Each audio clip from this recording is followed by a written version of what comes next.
Like, I miss this. Normally, it's the other way around where somebody else is in this chair. Now you know why me working the one camera at Frostbite 2017 was the one time and the only time I ever did that. The one time and the only time. This is a button check? No. Nope, we're going into it. All right. We are mid-tier going versus into it. mid-tier. Fox versus Sheik. This is the Ignition Classic. Never seen this matchup before. Classic for the past 6 months. It's going to be interesting to see how this matchup works in this game. By all accounts, it should operate very similarly. Very similar, but with a couple of differences. The burst potential of Fox is heavily limited due to just the lack of fair footstool. Other than that, I think they should be quite similar. Already, Big Mac starting with the really good use of the running up tilt. Yeah, that forward tilt out of dash is so convenient for just putting on pressure from a burst distance that Sheik always had the ability to put on pressure from those distances, but now you can be even more deliberate with your mix-ups, right? And not only that, he pivot cancels it, so you get a little bit of the extra drift along with the initial skid of the dash, so that you also get a little bit of extra range on it. It's a good footsie tool. It really makes Sheik's ground game kind of scary. I mean, she had a pretty good ground game in Smash 4. Let's be real, but so does SNooFL. But it's not the ground game that gets it done. It's the air to ground, the classic back air onto the shield with the ledge get up. I love the one laser to 2.2% from one laser. You're just like, you're one character length away, but you're just going to shoot a laser. Anyway, that's a forward smash. Happy to see that that move actually functions now, the forward smash of Sheik, and that Big Mac has found application for it. Oh, never seen this before. Up tilt combos? Yep, up tilt. I mean, both, well, up tilt, up tilt. They're both going to be using their tilts a lot. And again, Big Mac just utilizing that running F tilt to his advantage. Tries for the back air on the way down, but SNooFL getting back to ledge pretty handily. Also, interesting thing about this matchup between these two is that when Big Mac was labbing the game over the week after Ignition, he said he played 5 hours one day with SNooFL. So they were particularly training with each other for these matchups. So it must have been the Sheik Fox that they labbed. There might have also been some Sheik Wolf, but this must have been the primary training that they both underwent in this week. Well, it definitely makes sense. They play like they are common training partners, and that is one of the ways to show it. Sending him off to the blast zone with the quickness. Controlling the stage here is Big Mac. He needs to get something done to clean up this Fox.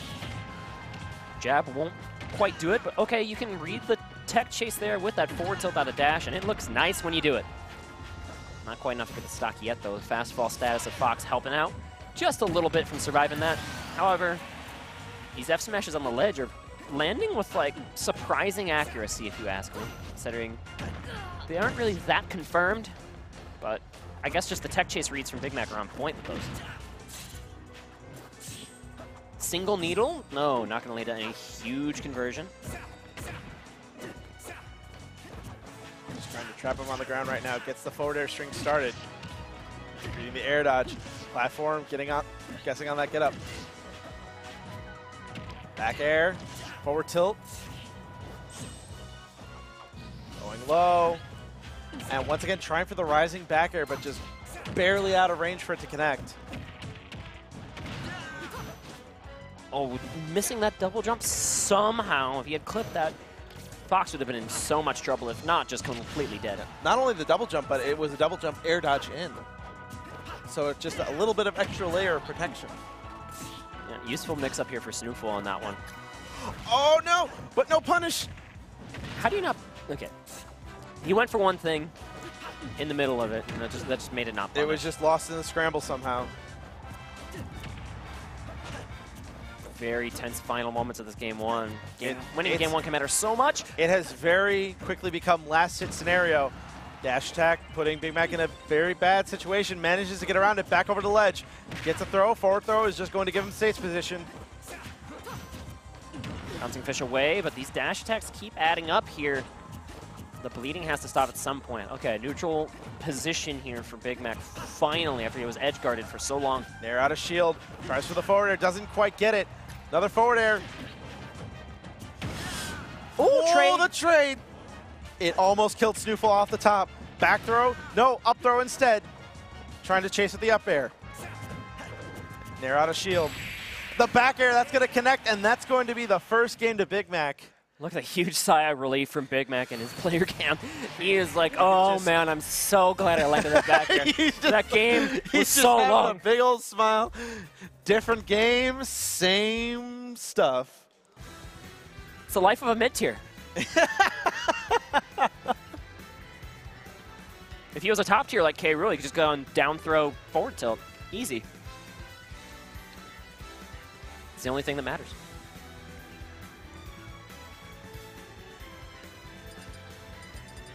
I feel like Big Mac's native body language after a game like that is just like, I don't know. We got it. This is kind of always in a perpetual shrug. Yep, there it is. Perpetual shrug Big Mac. Yep. He's in a perpetual. And we got the wolf. Okay, here we go. Ow! Oh, here it started. The return of the wolf pack in Chicago. It was destiny, my child. I mean, you know, from all accounts, I've heard that Wolf was basically the same thing as Fox in Smash 4, but just with Wolf. Hey man, you had to keep Brawl entertaining somehow, right? Yeah, you got a point there. Like, oh cool, 7 Meta Knights in top 8. Nice. And then just like, oh hey, there's a Wolf. But even though Kane was the best player in Chicago, and like everyone played Wolf in Chicago, no one ever did anything relevant at any Apex or any national tournament of any kind. Can we talk about how Big Mac is moving and grooving with all those different, like right now he's learning how to really make the most of his conversions just off of his tilts. Like he's going for these crazy resets into the drag down up airs. He's showing no fear in terms of his execution. He's doing a good job starting combos with the tilts, but I'd like to see him like do some running tilts mid-combo. There might be some way to optimize like running up tilt or something of that sort, because that's a move that hits like a truck.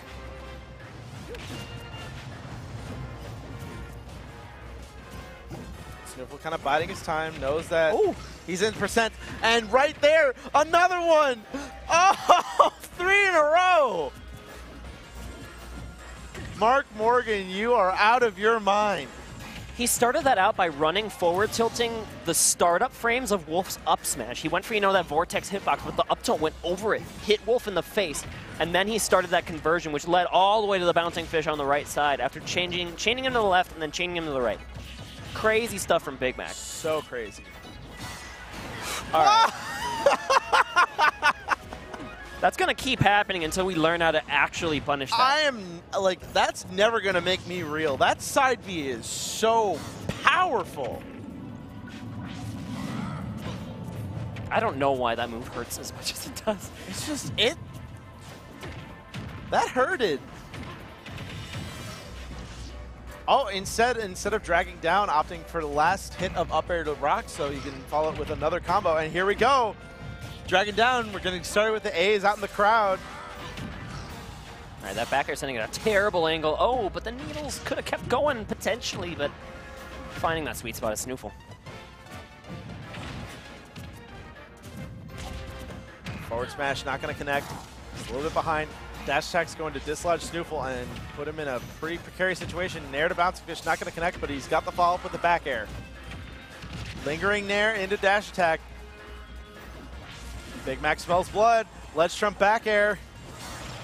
Oh, he went high, though. Okay, SNooFL making it back on the stage. And a dare from nowhere. Jab combo is going to dislodge SNooFL once again. Looking for the back air. Gets clipped with the up smash, and that's going to kill. I killed him at sub 100. What the heck? A really shocked look on Big Mac's face, but SNooFL going a little bit too low. Oh man, that's really He reflected the unfortunate. needles, and that's what matters. Oh yeah, that's right, because the end lag, if you reflect something with his reflector. Yep. So unfortunate there from SNooFL, but making the Wolf work. Not good enough for a victory, but making it work, yes, technically. Cal's Pokemon League is the pick. Don't think he'll stick with the Wolf if he wants to win this game. If he wants to like get some data on how Wolf works, I think that's why he would pick the character. Like I think the Fox game was so very winnable that it went down to the wire. You know, I don't see why he would have switched off. I think, you know what, if he plays counter picks right, then I think he actually might be able to win. The way he's been Elaborate, please. The way he's been playing Wolf, it's very dependent on comeback factor, and he's been very, very consistent in at least keeping Big Mac on his toes at high percents. I think if he plays his cards right, we're on Kalos right now, which means that he's got lots of room to go around and the two platforms to kind of space things out. But that's definitely not the start that you want. He's not too comfortable in the recovery of Wolf. Like he's been having a lot of trouble all game. Even the Crom games where he played Jimmy, he's been having trouble finding those particular angles. Not so much for the side B, but the up B. It's much shorter than you'd expect. And there's still that adjustment period that needs to happen. And the combos, the crowd coming alive for it. Okay, the wall jump's useful. Honestly, if this is what Ultimate Sheik looks like, I am all for it. Those drag down combos are looking nice. Looking really clean. That's what I hope the drag down up air combos would have been in Smash 4. That meta never really stabilized because they were just way better combos you could do. Yeah.